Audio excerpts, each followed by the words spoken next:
1945 साली परमपूज्य डॉक्टर बाबासाहेब आंबेडकर यांनी एक पुस्तक लिहिलं. त्या पुस्तकाचं नाव होतं what Congress and Gandhi have done to untouchables. अर्थात काँग्रेस आणि गांधींनी अस्पृश्यांसाठी काय केले. या अर्थाच्या पुस्तकामध्ये, या नावाच्या पुस्तकामध्ये बाबासाहेब आंबेडकरांनी ज्या एका घटनेचं सविस्तर वर्णन केलेलं आहे, त्या वर्णनावरनं आपण बाबासाहेब आंबेडकर हे किती इंटेलेक्च्युअल होते, किती बुद्धिमान होते याची प्रचिती आपल्याला आल्या वाचून राहत नाही. कारण बाबासाहेब आंबेडकरांनी या पुस्तकांच्या द्वारे 1930 ते 32च्या दरम्यान ज्या घटना घडलेल्या आहेत त्या अनुषंगाने याचं विवेचन केलेलं आहे. 1930 ते 32च्या दरम्यान इंग्लंडमध्ये राऊंड टेबल कॉन्फरन्स भरलेली आणि या राऊंड टेबल कॉन्फरन्सच्या मध्ये बाबासाहेब आंबेडकरांनी पहिल्यांदा येथील अस्पृश्यांसाठी स्वतंत्र मतदारसंघाची घोषणा केली. स्वतंत्र मतदारसंघाची घोषणा करत असताना बाबासाहेब आंबेडकरांनी सुधारणा पटवून दिलेलं आहे की आमची गणना जरी हिंदू समाजामध्ये होत असली, हिंदू धर्मामध्ये होत असली, तरी आम्ही हिंदू समाजाचा एक अविभाज्य भाग आहोत हे येथील हिंदू समजत नाही, हे त्यांनी सुधारण पटवून दिलेलं आहे.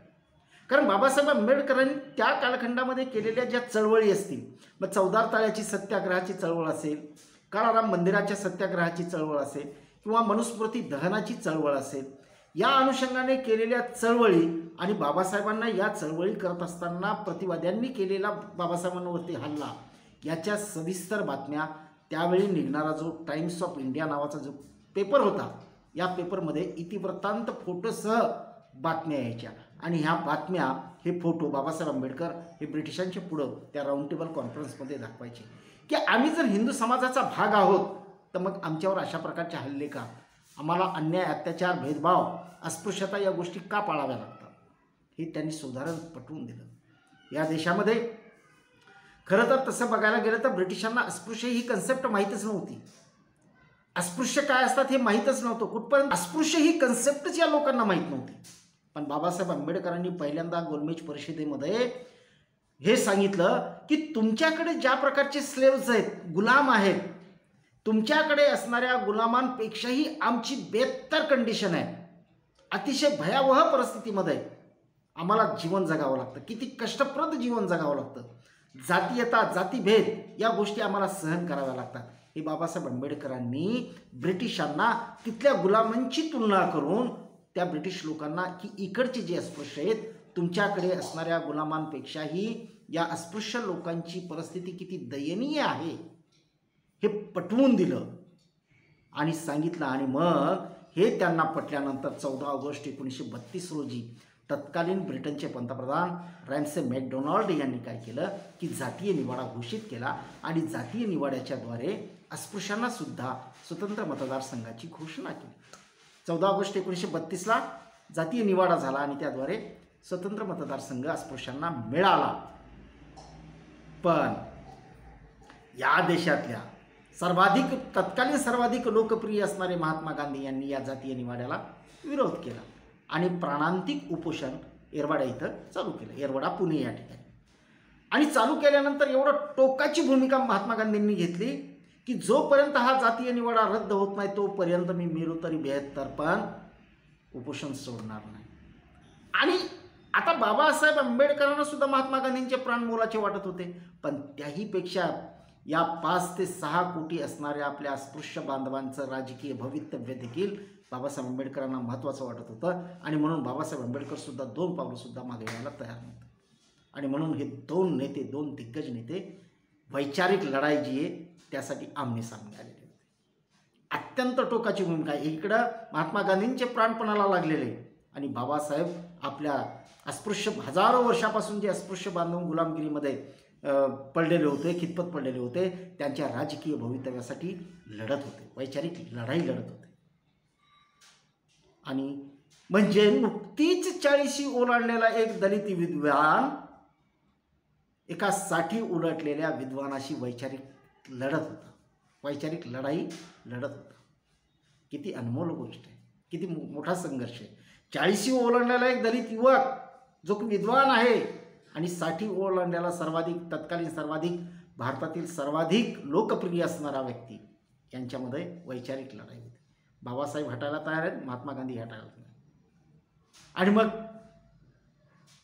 संघर्ष पेटला. महात्मा गांधींच्या सहकार्यांकडनं, महात्मा गांधींचे जे अनुयायी होते त्यांच्याकडनं बाबासाहेबांना पत्रे, धमक्या, टेलिग्राम्स या लागल्या. त्यांची निंदा, नालस्ती व्हायला लागली. आणि बाबासाहेबांचं तरीही मतपरिवर्तन होईना. आणि एकदा मतपरिवर्तनाच्या ऐवजी बाबासाहेब आंबेडकरांनी केवळ दडपणाखाली 2 पावलं पाठीमागं येऊन एक करार केला की जो पुणे करार म्हणून ओळखला जातो. 24 सप्टेंबर 1932 रोजी त्या करारावरती सह्या झाल्या. महात्मा गांधींकडनं बॅरिस्टर जयकर, तेज बहादूर सप्रू, पंडित मदन मोहन मालवीय, सी राजगोपालचारी यांची मध्यस्थी कामाला आली आणि इकडून बाबासाहेब आंबेडकरांनी त्यावरती सह्या केल्या. आणि परिणाम असा झाला की लक्षात घ्या की बाबासाहेब आंबेडकरांनी या ठिकाणी राजकीय आरक्षण मागितलेलं नव्हतं, स्वतंत्र मतदारसंघ मागितलेला होता. आणि स्वतंत्र मतदारसंघ काय होतं त्यामध्ये की ज्यामध्ये स्वतंत्र मतदारसंघामध्ये फक्त दलित उमेदवारच उभे राहतील आणि दलित उमेदवारालाच फक्त दलित लोकच मतदान करतील, ही मागणी बाबासाहेबांची होती. पण तडजोडीमध्ये राजकीय आरक्षण हा भाग वेगळा आहे. वेगळा काय आहे की याच्यावरती जर बोलायला लागलो तर व्हिडिओ खूप मोठा होईल. आणि म्हणून आज आपण फक्त बाबासाहेब आंबेडकरांनी स्वतंत्र मतदारसंघाची का गरज होती, मागणी त्यांची योग्य होती का, त्या अनुषंगानेच आपण त्यावरती फोकस करणार आहोत. या देशातल्या अस्पृश्य बांधवांना जोपर्यंत त्यांना त्यांचे राजकीय हक्क मिळत नाहीत तोपर्यंत त्यांच्या असणाऱ्या समस्या, त्यांच्या अडचणी दूर होणार नाहीत. हे बाबासाहेबांनी गोलमेज परिषदेच्या 3 ज्या गोलमेज परिषदा झाल्या त्यामध्ये ठणकावून सांगितलं. केवळ ठणकावून सांगणे हीच त्यांची भूमिका नव्हती, तर ते ब्रिटिशांना पटवून देणं खूप महत्त्वाचं होतं. कारण बाबासाहेब आंबेडकरांनी या देशातल्या असणाऱ्या जातीभेदाचा जो अनुभव घेतलेला होता जन्मापासून, आणि म्हणून ते समर्थपणे असं म्हणायचे की मी या गोष्टींचा अनुभव घेतलेला आहे. जातीभेदता असते कशी, अस्पृश्यता पाळली जाते कशी, याचा अनुभव मी जन्मापासून घेतलेला आहे. आणि म्हणून हजारो वर्षापासून ही जी लोक ज्या जातीभेदाच्या जोखडामध्ये बांधलेली गेलेली, यांना जर यांचं जीवनमान सुधारावायचं असेल तर यांना काही राजकीय प्रतिनिधित्व मिळणं खूप गरजेचं आहे. जोपर्यंत यांच्या हातामध्ये सत्ता येणार नाही तोपर्यंत यांचं जीवन सुधारणार नाही, हे बाबासाहेब आंबेडकर यांनी समर्थपणे त्या गोलमेज परिषदामध्ये मांडलं. आणि गोलमेज परिषदामध्ये मांडल्यानंतर ब्रिटिशांच्या असं लक्षात आलं की खरोखरच या देशामध्ये, आपल्या देशामध्ये असणाऱ्या गुलामांपेक्षाही बेकार परिस्थिती भारतातील या अस्पृश्य लोकांची आहे. आणि म्हणून त्यांनी जातीय निवाड्याद्वारे स्वतंत्र मतदारसंघ बाबासाहेबांच्या या अस्पृश्य बांधवांना घोषित केला. पूर्वी होताच, मुस्लिमांना होता, ख्रिश्चनांना होता, शिखांना होता, अँग्लो इंडियन्सना होता, आणि आता अस्पृश्यांना सुद्धा तो मिळणार होता. मिळण्याचं एकमेव कारण असं होतं की या लोकांची उन्नती जर करायची असेल, या लोकांचं जीवनमान जर यांना सुधारावायचं असेल तर त्या जातीय निवाड्याच्या द्वारे 20 वर्ष स्वतंत्र मतदारसंघाची घोषणा यांना केलेली होती. आणि त्यातूनच दुहेरी मताधिकाराचा अवलंबसुद्धा यांना करावा लागला असता. म्हणजे दुहेरी या अर्थाने की दलित उमेदवार उभे असतील तर दलितांनाच मतदान करायचं, आणि ओपन जागेवरती सवर्ण उमेदवार उभे असेल तर त्या सवर्णांनासुद्धा यांनी मतदान करायचं. आणि यामुळं काय झालं तर की परस्परावलंबन मताधिकारामुळे, म्हणजे सवर्ण उमेदवार उभा असेल तर त्याला यांना मतं द्या म्हणून मागणी मागावी लागली असती. आणि त्यामुळं काय झालं असतं की या लोकांचं जीवनमान सुधारायला मदत झाली असतं, असं ब्रिटिशांचं सुद्धा मत झालं. आणि म्हणून त्यांनी स्वतंत्र मतदारसंघ घोषित केला.